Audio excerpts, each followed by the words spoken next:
Good evening, everybody. We're glad to be back. It's your man, Professor J, and we got Sense in the house. Say what up, Sense. What's up? What's up? What's up? So tonight, of course, we got the post Power Play Fantasy Football Show coming at you. We're going to give you guys a great recap of our draft that we had this past weekend. We're going to help some folks out that are drafting this week on through the weekend as everybody gets prepared for week number 1 in the National Football League. We want to say congrats again to Big Reg and G. They are our duo champs from last year, and they tried to bring it hard during the draft party, y'all. They made some good picks. I ain't even gonna lie. But we're gonna go through the highlights of the draft that we had, some of the lowlights too, because when it got down to the end, we had some questionable picks. So we'll talk about some of those. We're gonna touch on a couple of the major injuries that will have an impact, not just for week 1, but throughout the season. A couple of cats already been placed on IR. And then, of course, we're going to give you some more flavor what we think how the season is going to play out. And then, of course, we're going to end things talking a little Cam talk, where we think he might end up. He has wrecked our league just like many others. One of our folks that we won't name picked him up when the rest of us stayed away from him because we didn't know that he would be a shoe-in to start, but none of us really had him getting cut. So we're going to touch a little bit on that. Sense, did I miss anything, brother? No, I think you got it all covered. Let's go. All right, so let's hit it. Let's get started. So as always, we love to kind of joke around, and some of you did tune in to our draft party that we had over at Big Reg's house. Shout out to Big Reg and me. Today is their anniversary, so happy anniversary. Happy anniversary. A wonderful couple. We thank them for opening up their home for us to have our draft party and to present Big Reg and his daughter G with the trophy. They were real pleased with the trophy. Did you have a chance to check that trophy out, Sense? I think I saw a picture of it. I didn't really get to see it in detail, but I know it was hot. Yeah, shout out, man. The company, I don't know why their name leaves me, but I'm gonna get them the sponsor. I'm not gonna mention their name yet. We're gonna get some sponsorships on the show. But I found a great trophy shop that's nestled right in that Gambrills area out here in Anne Arundel County. And I went over there, man. I looked at what they had on the site. So I was able to find a unique fantasy football style trophy that I wanted to be able to give for our inaugural post Power Play Fantasy Football Champion. So nice. I told them we'll definitely be back. They got some other things in there that I certainly like. Definitely going to get something there to crown the Madden champ this year as well. So stay tuned on that, because we are having fun. I already lost the J3 over the weekend, so I'm 0-1 out the gate. But soon as I get some more practice time under my belt, I will return to spank on him, because he think that he just gonna have it like that, but it's not going down like that. And then I know I gotta come across your threshold and anybody else that chooses to join in. Yes, sir. And actually, I'm going to get some practice time once we end this show, because okay, I'm not like that. All right, yeah. And I mean, he ain't get me right. He got me by a couple of touchdowns. That's because I haven't played Madden since 2017, something. Right. But anyway, let's dive right into it. So round 1 was very interesting for us, and I think a lot of people will call it chalk, but I think we had a couple of surprises in there. We went heavy on running backs first, which is what all the experts say that leagues should do, especially if you're PPR. So you make choices based on not only the rushing style, but you look at the hands of the running back as well as the offensive line and the propensity of an offensive coordinator or head coach to actually run the ball. So it was no surprise that number 1 was none other than Christian McCaffrey. No surprises there. And then number 2 ended up being Alvin Kamara. No surprises there. Then you got Derrick Henry, and that rounded off the top 3. Now, the first surprise actually came in at pick number 4, because I thought we were going to go running back at least the top 10. but Team Marshall pulled off Patrick Mahomes at that position. What you think about that? Because I was initially shocked and thought it was too early. But what was your take on Pat Mahomes going number 4? Yeah, I think it's too early. I mean, and that's always been the rule of thumb, right? To not draft a quarterback, in the first round because they're going to be there in the later rounds. Right. But maybe he had a strategy we didn't know. So that could be that's my only possible reasoning for that. Other than that, yeah, probably not the best move he could have made. Yeah, because like you say, the quarterbacks will be there. And the interesting thing this year is that even if you look down to your QB2 position, you got the 5 rookies that we expect to get significant time this year. You could have even, waited to stash one of them, because I think at least 3 out of the 5 will actually be great fantasy prospects. If you look at what Jalen Hurts did, and I'm talking about in his 4 starts last season, I think he averaged almost like 25 points a game in his limited starts. And a lot of them have similar play styles to Jalen Hurts.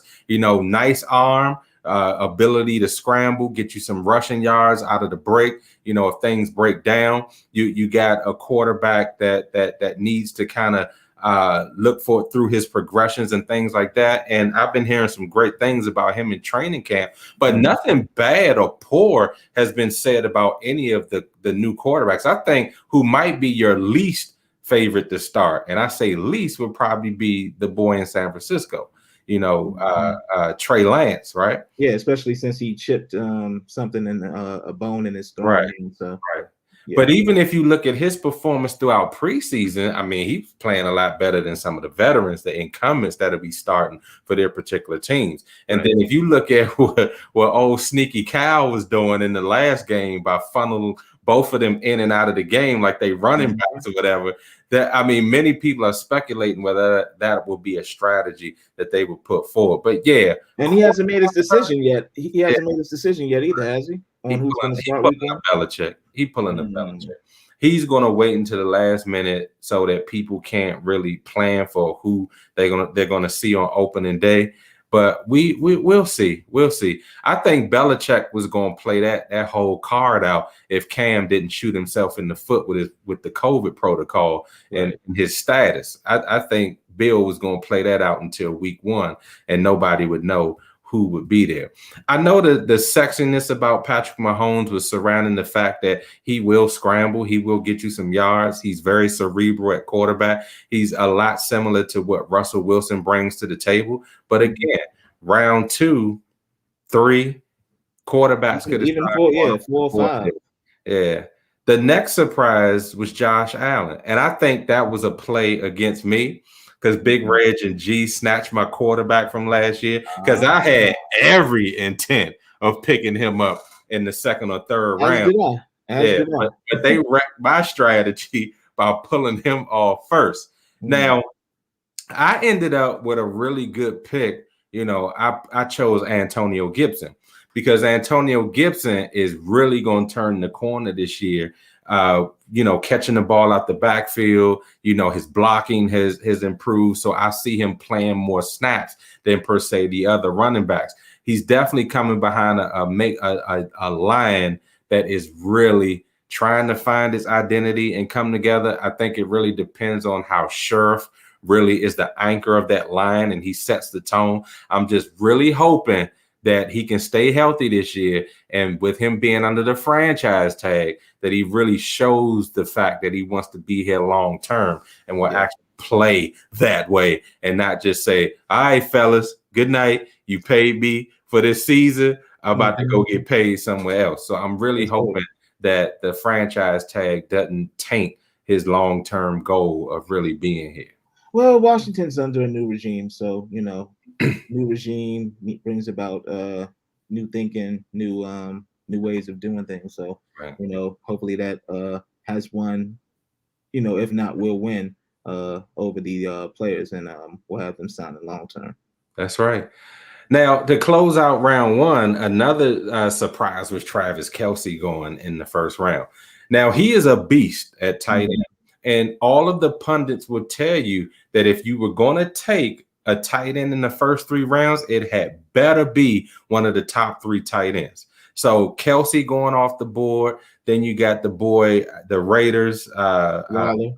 Waller. They said Waller. And then, of course, you want to look at some of those second tier guys with why am I drawing blanks off? So Kyle Pitts was one because you knew he was going to take some snaps away from, is it Hurst that's there right now? Or is Hurst and Hayden Hurst? Yeah, Hayden Hurst. So Hayden Hurst, his numbers plummeted as soon as they put Pitts up on the board. So I think he'll be a promising tight end choice.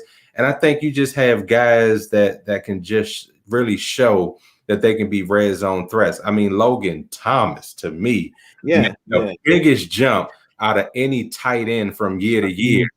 And that's why they rewarded him with that contract. And watching him in preseason, I don't think we're going to have any drop off. When people say once they get paid, they lose that hunger. Just watching him in preseason, I really don't think that hunger has gone anywhere. And he's a huge target in the red zone. Did anything else jump off to you in round 1 as far as other than me picking 10th, which was kind of sucky, I ain't gonna lie, but who did I pick first? Jonathan Taylor. Jonathan. Yeah. Okay, so other than him probably being the only other back left by then, I had him ranked high on my list because he had such a great rookie year, and he's only poised to do even bigger and better things. I think with that offensive line, he'll definitely have another 1,000-yard rushing season, if not more. So I'm happy with that pick. Yeah, he'll get the rock a lot more, especially even if they do go by committee with what is it, Hines? They got Hines, because they don't know what Carson Wentz they're going to have. You know, is he fully healthy, or they just trying to make it look that way? I see Taylor being used more for like ground and pound, like first snap situations. I see Hines being used more for like red zone, even though I can see Taylor because Taylor's bigger and quicker. Naheem is like a little he's like a Darren Sproles type back to me. Yeah. And I think I think Taylor will get a majority of those carries. Yeah, that offense is going to have to rely heavily on the run. I mean, they're kind of soft at wide receiver. T.Y. Hilton was just placed on injured reserve, but he wasn't the same last year either. Like, I don't know what, like, as far as top tier receivers who made the biggest drop off, he's like one of those guys where I just don't understand what happened to him. Yeah. You know, like he was a beast, and then all of a sudden it was like, where did he go? Right. The other one we looking at is now in Arizona, you know, AJ Green, because he fell off big last year too. But everybody's saying how great he looks in camp and throughout the preseason environment. And the same can be said for Julio Jones. I mean, he dropped off in Atlanta, but again, it was the environment, it was the atmosphere. Why am I gonna, and we touched on this in the last show, why am I gonna put myself out there to get hurt only to lose? So exactly. New environment, new way of thinking. Hey, okay, this is a fresh start. Let me show, you know, the NFL that I haven't lost a step. Let me show these fools that I still can't be messed with. And Julio Jones, healthy, still can't be messed with. So, yeah. Yeah, Tennessee has been knocking on that door. And, you know, I know Big Ed don't like Tannehill, but we're going to address something about Tannehill in just a few minutes, because I want to talk about a couple of key quarterbacks who I think will have monstrous years because of the weapons that they actually have on their teams. And I know people are going to be like, well, I don't know. But I'm telling you, because these cats have showed flashes in the pan the last couple of years. Now with the teams that they're on, with the weapons that they have assembled, I'm thinking that they're going to really, really do something. I see you, Beats. We're gonna talk about them Cowboys in just a second. I know we got a bunch of Cowboy fans out there. I don't know what y'all doing with backup quarterback, though. You can't get rid of him. Yeah, backup quarterback seemed kind of suspect. Yeah, I just picked up Greer from Carolina, and I don't know what that's about. At least make a run at Cam Newton, even if he don't want to be there. But we're not going to get off track on that. But we hear you about your Cowboys. In the second round, we're only going to do the first 3 rounds, and then we're going to move on. The second round, I think, was really good. Then you started seeing a lot of wide receivers coming off the board. The nice receivers, you got DeAndre Hopkins that came off. You got Stephon Diggs. I mean, no argument there. Tyreek Hill. I mean, DK Metcalf. A lot of the top tier wide receivers started coming off in the second round. And then a couple of key quarterbacks started coming off as well. So, of course, you saw Patrick Mahomes go in the first round. I could almost predict who was going to come next, and that's Russell Wilson. He came off the board in the second round, and then Dak Prescott came off the board. So there you go. There's some cowboy love. I personally think Dak was snagged a little bit too high. Yeah, I mean, what happened to Rodgers? Rodgers wasn't picked ahead of him on them. But here's the caveat: since the person that took him in our league is a Cowboy fan. So he wanted Dak anyway. He could have waited because I don't think any of us would have went for Dak over a Rodgers or I would even take your boy in Cincinnati before I take Dak right now. Burrow. Because they say that even though he didn't play that much in preseason, the way he was looking in practice is fire. Now, I know it's not the same thing, but when you coming off of an injury like he did, I understand why they didn't want him to play against Washington, because Washington is that D that hurt him last year. And if you watch that game, I was at that preseason game. They were coming after that backup quarterback. So you didn't want to risk having an injury to him again by the same darn team. It didn't happen in preseason too. You might lose your job behind that, because they sacked Lamar a couple of times. And I'm like, Harbaugh, you better get. I saw the conversation y'all had on that. Yeah. So yeah, no real surprises in the second round. It kind of went the way it was. You had a couple of more running backs come off, a bunch of wide receivers, and then a couple of quarterbacks that came off as well, including Aaron Rodgers came off too. All right, third round, I just spoke of him. Darren Waller came off in the third round, and that was actually a good spot for him to go. Then you started seeing more quarterbacks, a few more running backs, and wide receivers. So it kind of stayed there. George Kittle was actually a steal in the third round for Jay Wills. Jay Wills picked up George Kittle. So we had a lot of smart drafting this year. I think, except for Dak Prescott going to a Dallas Cowboy fan, I think everybody kind of put their fandom aside. They did their research and kind of dug deep to make sure that they got quality players in their positions that they actually wanted them to. I really feel for Team Marshall, because that third round was when she picked up J.K. Dobbins. So, of course, he got hurt. Now, a lot of people would say, well, why did y'all draft so early? It's because we're all professionals, you dig? So that was the best time for all of us to come together to be able to do that. So I know a lot of drafts are happening this week, but all of us are executives. We have important jobs, and that was the only time we could get people all at the same time to be able to do the draft. And we still had a couple of people that were on auto draft, but it's like that was the time, the consensus to bring us all together. So we had to choose that time because majority rules. All right. One quick note, DeAndre Swift went in round 4, and he's iffy. I heard today that he's questionable for week 1. And I always thought I had him on my list, actually, but I was going to get him in the much later rounds, because I felt that being in Detroit, I know they got Jared Goff. I know they're going to try to pass the ball, but I just really think that that's also a team that's going to lean heavy on the running back. And I really thought that you know, and again, he's not hurt for the season. He's just questionable for game 1. But I'm hoping that doesn't linger throughout the season. And same thing for Dak. You know, when you coming off these injuries to start week 1, it could be some lingering things that last throughout the entire year. So we're going to see and monitor those things closely.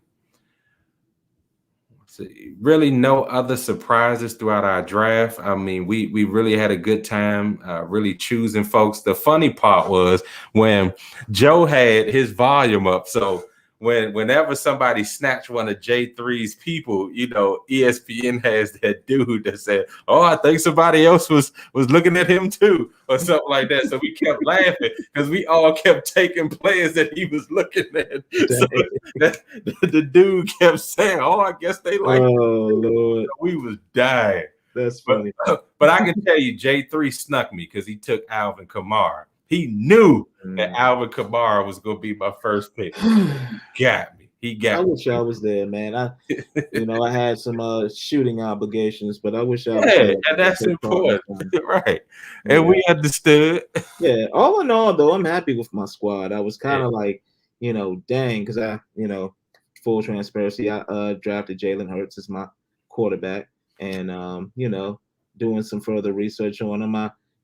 He's primed to have a big season himself, and I'm quite happy with my selection at QB. And a sleeper pick that I got that you were talking about that I think snuck from you was David Montgomery out of Chicago. Yeah, exactly. And we'll touch on running backs in a second, but you just hit our transition right there into quarterbacks. Jalen Hurts is actually on my list because he today I heard a lot of chatter about not only how well he looked in training camp, but the fact is that he looks poised to really make a stamp in this division where people are already just saying Dak is the best quarterback in position and at the position in the division, and it's like hands down.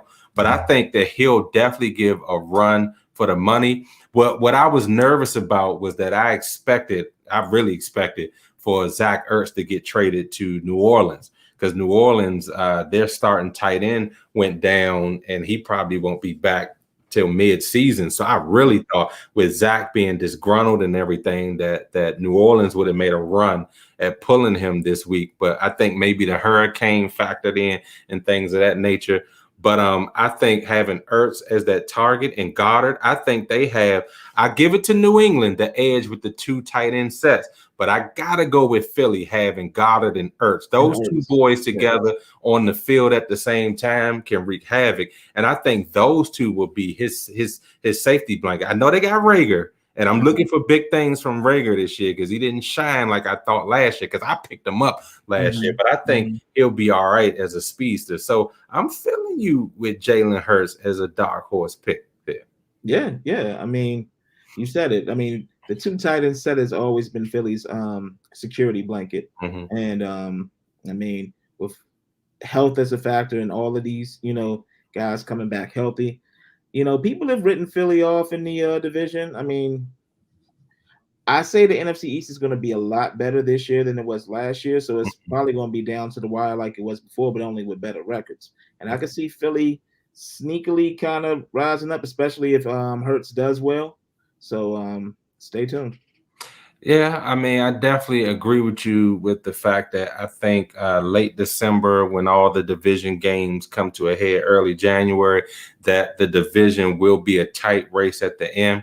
What I'm not so sure about is the fact that the records will be that much different. Because I think it'll be 8 on up, eight wins on up for the division. That's still poo-poo though, especially with 17 games. But it's like the black and blue division of the NFC. NFC East has always been a tough division. It's not trash like people say it is. I mean, people who say that, like, on the side note, are prisoners of the moment. They don't know jack about football. The NFC East has historically been the toughest conference in the NFL. I mean, it's never a repeat champion, number one, in that division. Number two, yeah, you can have a 7-9, 6-10 record, but you could also have a 10-6, 9-7, 8-8 record. And it's not far-fetched to have two teams come out of that division for the playoffs either. So what's the trash division in the NFL, you think? Let's come off of fantasy just 1 second, because you raised that point. AFC South. Okay, you picked the AFC South. I picked the NFC Central. Yeah, Bears. I mean, Green Bay just always has the stranglehold on that division, and it's like the other teams will try to fight, but in the end, it's always Green Bay. And I just look at where the Lions are and when they constantly stay.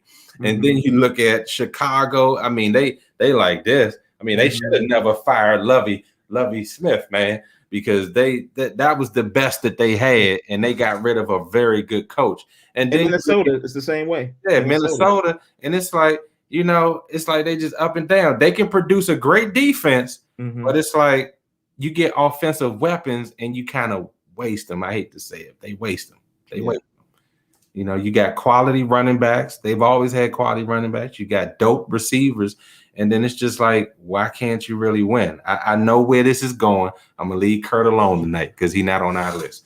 Anyway, next person that I wanted to highlight in the quarterback rounds was Ryan Fitzpatrick. Okay. I know everybody, tongue in cheek or serious, they always call him Fitz Magic, right? They say you get magic here for about 4 or 5 games, then you're going to get tragic the rest of the season, or tragic another 4 or 5 games, and then he'll give you iffy. It go either way the rest of the season. But I really do think that Fitzpatrick has found a niche with a team that has more weapons than he has ever had. That's number one. Then you look at how this team is coached on the offensive end. I think that they have made strides to catch up with the defense. The defense is still better, but I think from year to year, the offense has shown some promise. You got a burner that can run routes and take the top off an offense and Scary Terry. You got a running back who's really still a wide receiver, but he can run between the tackles and he can be your safety outlet guy and then burn for some yards catching out the backfield. Then you got 2 tight ends because I like Sammy's, man. I like him. He's my dark horse to have a bomb. Exactly. I'm glad he made the roster. He didn't just make the team, which is what I want people to see. Yes, he has to get softer hands because he bobbled the ball a little bit, but he caught it.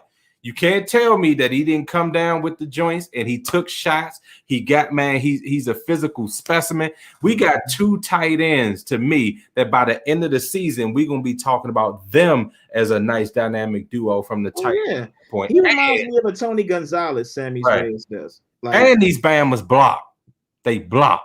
So I know in the past we had tight ends they probably could catch, but they didn't block. Or you had tight ends like Paulson that could block real well, but he wasn't that great in the passing game. He could get you some first downs when nobody else was open, but he wasn't that dude that you knew would catch the ball and get you some yak, stuff like that. He'd go out of bounds, stuff like that. He was a nice safety measure, but not like these 2 guys are. So I think Fitzmagic having those guys, and then what we have kept at the wide receiver position with Jayami Brown. Jayami Brown was nice. And I know people were down on Cam Sims on the preseason, but he's been hurt. Remember we went to camp and he went down? And then you immediately put him in positions where he more favoring that injury. Once he gets healthy, he is another red zone threat because he's a 6'5" receiver that plays in the slot. Yeah. What you going to do with that? You can't. 6'5" receiver that play in the slot. So once he get healthy, I don't even have to go any further. We got some other young players. We got Patterson, who can be a nice change of pace back. I mean, their weapons are nice and they're young and they're hungry. Yeah, young and hungry. Perfect combination. So that's why I say Fitzpatrick is that dude. I know people. He not at the top of the list as a quarterback. Sexy quarterback. Yeah, he's had a pass going from Magic. Yeah. Dude, I think that Magic's going to last a long time this season. Yeah. So listen to us. QB2 is a nice slot to put Fitzmagic because but your job is going to be when you're going to play him to get the magic based on your QB1. But I leave that up to whoever drafted him. Matter of fact, while we talking, I'm going to look and see who drafted him QB2. And then my last one, then we're going to move on, is Ryan Tannehill for reasons that we just said. You just brought in. Ed's wrong, and he's gonna eat his words this season. Tannehill is that nice dude that what we call him. We call them game managers, right? And that's good. See, that to me, that's a compliment. They don't turn the ball over. They don't make bad decisions.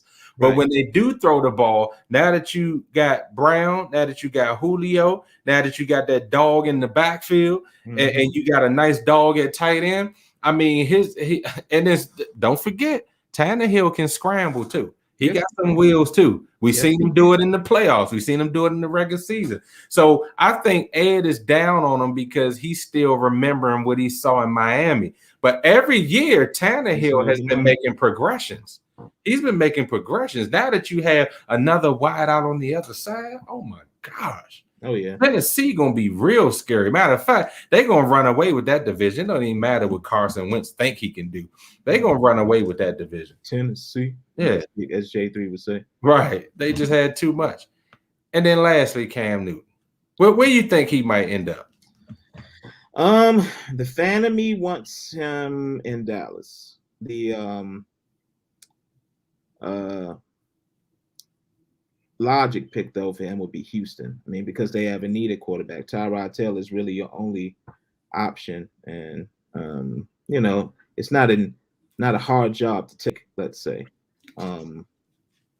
it just takes a willingness from Cam, which is been reported that he has. He doesn't mind. You know, sources close to him say he doesn't mind being a backup. I mean, that the jury's still out on that, but. I mean, I would like to see him in Dallas. I think he could do. I think it's the perfect setup for him. It's the perfect setup for Jerry because you know how much he loves headlines and making the news. So Cam in Dallas, especially with iffy Dak health wise, put him in that position at QB, have him succeed. It's all over. Okay, I'm gonna take my personal feelings about Cam and everything surrounding because we already had our heated debates on that already. And I'm gonna just say that him being in Dallas wouldn't be a bad move because I'm one that has been vocal about the fact that I don't think Dak Prescott is fully healthy. And I think he's going to have that lingering injury, you know, underneath that rib cage. And once he started taking shots, I don't care what flak vest he put on. I don't care what exercise he can do with his arms and ribs. What he do with his hips when he out there. Mm-hmm. I don't think that's gonna make a difference. So it's really going to depend on how well he's actually healed, and then not lying to us. If he's healed, Cam gonna sit. But I got a sneaky suspicion that if they ever did bring him in, which it doesn't look likely because they brought in the boy Greer. So I'm not sure. I mean, but you make it seem like Jerry can't just toss him at the drop of a dime. He can, but especially if Cam is available, he'll be like deuces to Greer. So then why didn't he wait on Greer? There was no rush to pull in a bump up. I'm not gonna call him a name, a dude like Greer, when you could wait and see the next couple of days what happens with Cam Newton. And you can hear that his attitude is changing and he wouldn't mind being a backup and things of that nature. But I hear you. But if I'm thinking about Cam and where he would possibly be a decent fit, I would probably, and I'm going to mess you up with this, I would probably go Cincinnati because of the fact that Joe Burrow, really, the jury's out whether he's still fully ready to go from that injury. Now, we know what Cincinnati is trying to feed to us, but we don't know if he's actually ready to go. I'm thinking about a situation where he could actually get in there and try to prove that he actually still has something left in the tank. Watching Cincinnati when they played Washington, I was like, they got some decent things. They still gonna finish in the bottom of that division because the division is just too strong. But if I'm thinking about how he can get on the field and showcase himself and try to pull a rabbit out of a hat, I mean, there's nothing more than a team that's depleted of a lot of things for him to show that he still has something left in the tank. And then my second team, and this is quite funny as well, I was thinking Atlanta Falcons. I almost said Hawks. Atlanta Falcons. I can see Atlanta. Atlanta because although you have Rosen, who looked good in the preseason, number one is his home. He's from Georgia, right? So, like Atlanta, I get Dion vibes with him being in Atlanta. Like flash, flashy. You look good, play good. Do your little that stuff when you make it first down and all that. I feel Atlanta. Cincinnati, not so much. I don't see him being a good fit in Cincinnati. I just don't see it. I think of places like Atlanta and Dallas. being good fits for him. Only because I think Cam thrives better when it's a bright lights, type of situation. And I've said this on a number of occasions. He has something to prove still. Like, Cam is stubborn in a good way and in a bad way. But in the good way that he's stubborn, he doesn't say die, he doesn't give up.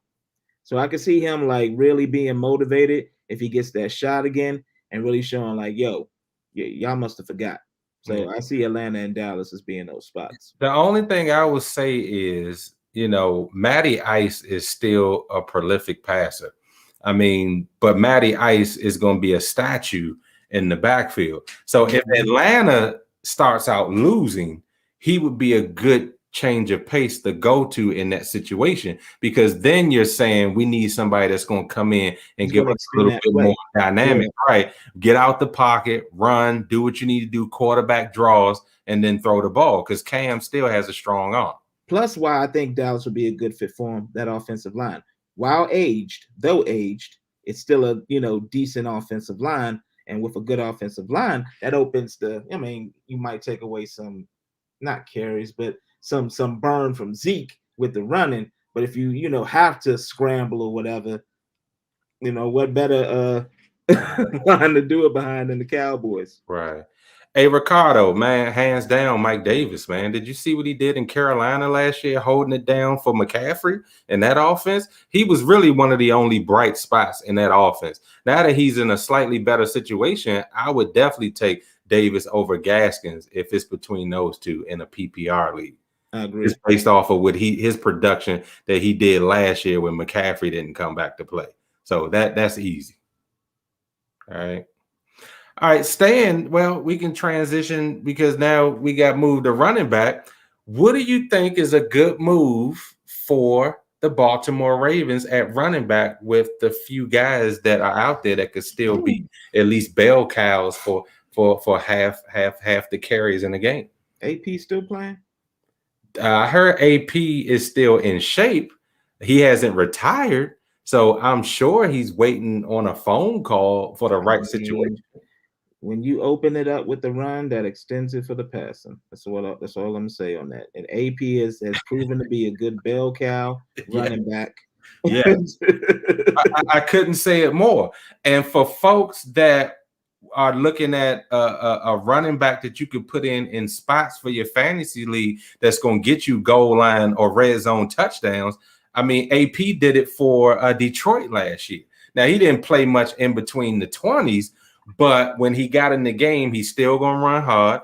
AP showed you when he was in Washington that he has hands and he can catch out the backfield. So if you're in a PPR league, he'll get a few touches that way as well. I mean, it's not bad to take a flyer if you got a deep bench and you can put a dude like AP on there, because he's going to give you at least 3 or 4 good games this season, and then you can put him back on the bench. Again, it's how you use him in your league, but he's out there. He's a dude that's never out of shape. He hasn't been hurt in several years. He's durable and he runs violent. He pissed off every time he gets the ball. So yeah, I would say, especially in Baltimore, because they're in that black and purple division. So you definitely need a solid running game. Take some pressure off of Lamar. Make sure that you got somebody that can change the pace. And there you go. You stole my thunder on that. I thought you was gonna go Barbara on me. See, you did an audible on me and went misdirection. So I'm gonna go misdirection again. What about Todd Gurley?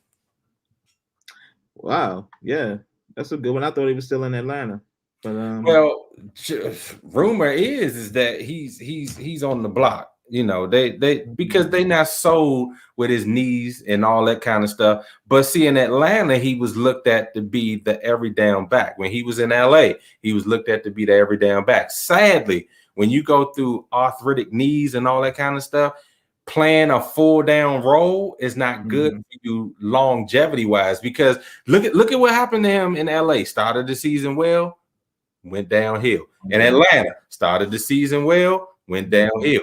True. In Baltimore, he'll be the second fiddle behind Gus, right? What's his name? Edwards, yeah. Yeah, Gus Edwards. Yeah, he'll be Mhm. second fiddle behind Gus Edwards, so you can use him sparingly. Todd Gurley can still run that rock. I mean, Oh, he it's his can. knees that slow him down. But if you pace him throughout the season, you wouldn't be doing anything different with Adrian Peterson. No. So you could plug him in there in those situations. And then Todd is also still a home run hitter. If he breaks it, he's gone. So you got to look at that as well. But he's good for half a season. AP is probably good for half a season or at least 4 games. So you can take your pick there. And then you got Barber that's still out there. Peyton Barber. Yeah. I mean, Barber doesn't play badly or poorly. It's just that Washington just had some dogs at running back. Yeah, we had a surplus of running backs. Yeah. We just, we couldn't keep them all, unfortunately. Right. So I think if it's not Baltimore, I think some other teams will kick the tires on Barber and bring him in because he's still a decent running back at that position. All right. So I guess we'll close out the show just talking about what we think or who we think will be the top players coming into the season, top 10 performances from week 1 as we get people ready, as people start getting their parties, their draft parties and their first week parties together. Who do you think is going to be some unsung heroes from week 1 of the season? Well, off the top of the dome, I would say Aaron Rodgers, only because he too has a point to prove. Wants to show Green Bay that y'all made a mistake by drafting a QB prematurely. I think another MVP season performance is going to be had out of him for week 1. Also, I would say I would honestly say, and though I hate to say it, Dallas, because if Dak starts, he has something to prove himself.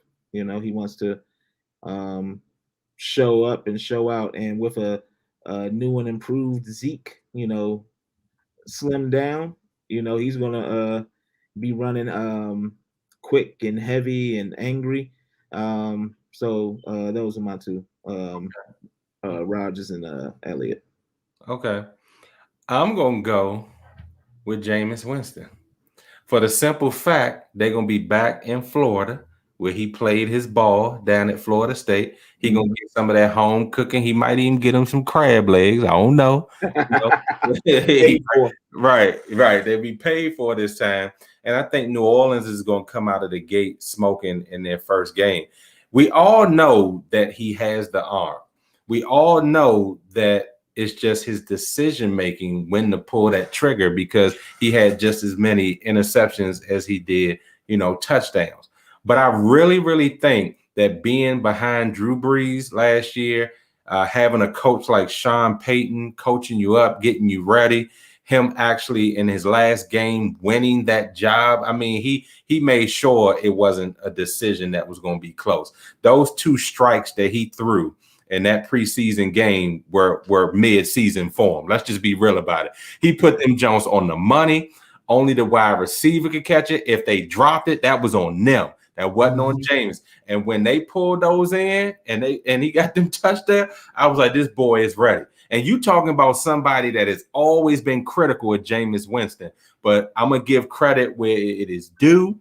That boy is ready. I think the pressure of not knowing whether he was going to be the starter, he's just like, let me go ahead and put on my afterburners and do this thing. Kind of like Usain Bolt going to do with your boy Tyreek Hill when they get that race. And he going to have him a Super Bowl ring that he didn't even earn just from a race. But anyway, we're going to get to that as that gets close because I hope they do it on pay-per-view because that'll be worth the price of popcorn to watch that race. I love it because that takes me back to the days, even though it was exclusive to the NFL, you had some track guys in the NFL who thought they could beat Darryl Green. And watching the fastest man, I wish they would bring those competitions back. Watching the fastest man competition where you had Willie Gault, who was a track star, just was like, I'm going to take Darryl Green. And Darryl Green used to smoke a ball, man. I used to love it. Yeah, I wish they would bring that back because I think that would really shine some light on some cats that got track speed. And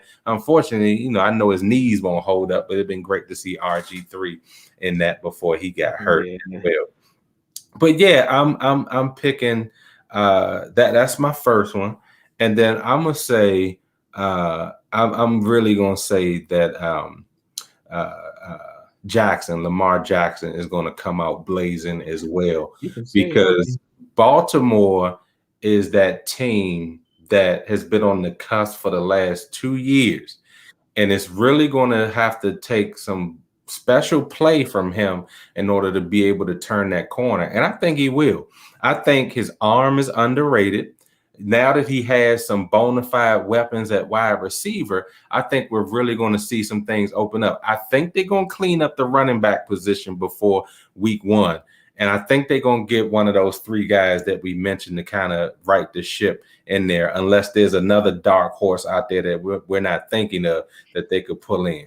Well, my only question about Lamar is, I mean, obviously, if he can stay healthy, COVID-wise, like, right? He's a 2-timer now, unfortunately.